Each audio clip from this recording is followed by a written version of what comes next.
2 साल पहले भारत के बैंकिंग सेक्टर को डूबने से बचाने के लिए सरकार ने बैंकिंग रिफॉर्म्स किए, आईबीसी जैसी कानून बनाए।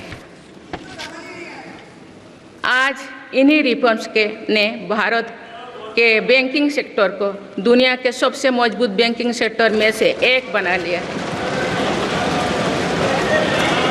हमारे सार्वजनिक क्षेत्रों के बैंक आज मजबूत और लाभदायक है।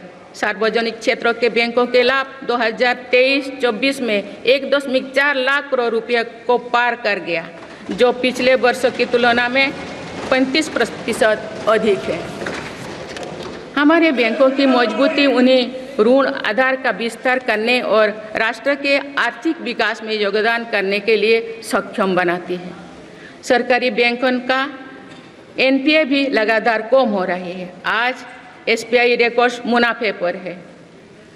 आज एलआईसी पहले से कहीं अधिक मजबूत है।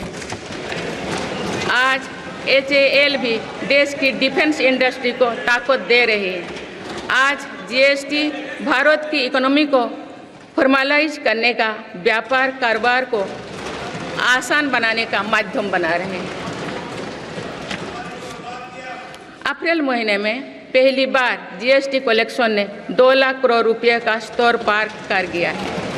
इससे राज्यों की आर्थिक ताकत भी बढ़ी है। डिजिटल इंडिया और डिजिटल पेमेंट्स के प्रति भी आज पूरा विश्व आकर्षित हो रही है। माननीय सदस्यगण, एक सशक्त भारत के लिए हमारे सैन्य बलों में आधुनिकता जरूरी है। युद्ध की स्थिति में हम सर्वश्रेष्ठ रहें, इसके लिए सेनाओं में रिफॉर्म्स की प्रक्रिया निरंतर जारी रहनी चाहिए। इसी सोच के साथ मेरी सरकार ने बीते 10 वर्षों में डिफेंस सेक्टर में अनेक रिफॉर्म्स किए हैं। जीडीएस जैसे रिफॉर्म्स ने हमारी सेनाओं को नई मजबूती दी है। मेरी सरकार ने डिफेंस सेक्टर को आत्मनिर्भर बनाने के कई महत्वपूर्ण कदम उठाए हैं। ऑर्डिनेंस फैक्ट्रीज के रिफॉर्म से डिफेंस सेक्टर को बहुत लाभ हुआ है। 40 से अधिक ऑर्डिनेंस फैक्ट्रीज को 7 निगमों में संगठित करने से उनकी क्षमता और दक्षता दोनों बढ़ी है। ऐसे ही रिफॉर्म्स के कारण भारत आज 1 लाख करोड़ रुपये से अधिक की डिफेंस मैन्युफैक्चरिंग कर रहा है। पिछले एक दशक में हमारे डिफेंस एक्सपोर्ट 18 गुना अधिक होकर 21,000 करोड़ रुपया तक पहुंच चुका है। फिलीपींस के साथ ब्रह्मोस मिसाइल का रक्षा सौदा डिफेंस एक्सपोर्ट के क्षेत्र में भारत की पहचान मजबूत कर रहा है। सरकार ने युवाओं और उनके स्टार्टअप्स को बढ़ावा देकर आत्मनिर्भर डिफेंस सेक्टर की मजबूत नींव तैयार की है। मेरी सरकार उत्तर प्रदेश और तमिलनाडु में 2 डिफेंस कॉरिडोर्स भी विकसित कर रही है। हम सभी के लिए एक खुशी की बात है कि पिछले वर्ष हमारी सैन्य जरूरतों की लगभग 70% खरीद भारतीय उद्योगों से ही की गई है। हमारी सेनाओं ने 500 से अधिक सैन्य साजो सामान को विदेशों में नहीं मंगाना तय किया है। ये सभी हथियार और उपकरण अब सिर्फ भारतीय कंपनियों से ही खरीद की जाएगी। मेरी सरकार ने सैनिकों के हितों को भी हमेशा प्राथमिकता दी है। तभी 4 दशक के बाद 1 रैंक 1 पेंशन को लागू किया गया है। इसके तहत अब तक 1,20,000 करोड़ रुपया दिए जा चुके हैं। शहीद सैनिकों के सम्मान के लिए सरकार ने कर्तव्य पथ के एक छोर पर नेशनल वॉर मेमोरियल की स्थापना भी की है।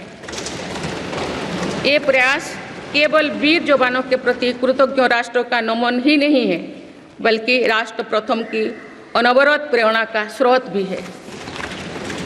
माननीय सदस्यगण, मेरी सरकार देश के हर युवा को बड़े सपने देखने और उन्हें साकार करने के लिए जरूरी माहौल बनाने में जुटी है।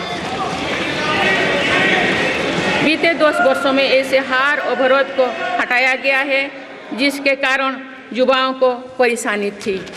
पहले अपने ही प्रमाण पत्रों को अटेस्ट करने के लिए युवाओं को भटकना पड़ता था। आप युवा सेल्फ अटेस्टेड करने का काम कर रहे हैं। केंद्र सरकार की ग्रुप सी, ग्रुप डी भर्तियों से इंटरव्यू को ख़त्म किया गया है। पहले जो विद्यार्थी सिर्फ भारतीय भाषा में पढ़ाई करते थे, उनके साथ अन्याय की जाती थी। मेरी सरकार ने नई राष्ट्रीय शिक्षा नीति लागू कर इस अन्याय को दूर करने के लिए कदम उठाए हैं। युवाओं को अब भारतीय भाषा में इंजीनियरिंग की पढ़ाई का विकल्प भी मिला है। विगत 10 वर्ष में देश में 7 नई IIT, 16 IIIT, 7 IIM, 15 नए एम्स, 315 मेडिकल कॉलेज और 390 विश्वविद्यालय स्थापित किया गया है। मेरी सरकार इन संस्थानों को और मजबूत बनाकर आवश्यकता के अनुसार इनकी संस्था को भी बढ़ाएंगे। सरकार एक डिजिटल विश्वविद्यालय बनाने की दिशा में भी काम कर रही है। अटल टिंकरिंग लैब्स, स्टार्टअप इंडिया और स्टैंडअप इंडिया जैसे अभियान हमारे युवाओं का सामर्थ्य बढ़ा रहे हैं। इन्हीं प्रयासों से आज भारत दुनिया का तीसरा सबसे बड़ा स्टार्टअप इकोसिस्टम बन चुका है। माननीय सदस्यगण, सरकार का ये निरंतर प्रयास है कि देश के युवाओं को अपनी प्रतिभा दिखाने का उचित अवसर मिले। सरकारी भर्ती हो या फिर परीक्षाएं, सुनिए, परीक्षाएं किसी भी कारण से इनमें रुकावट आए, ये उचित नहीं है। इनमें शुचिता और पारदर्शिता बहुत जरूरी है।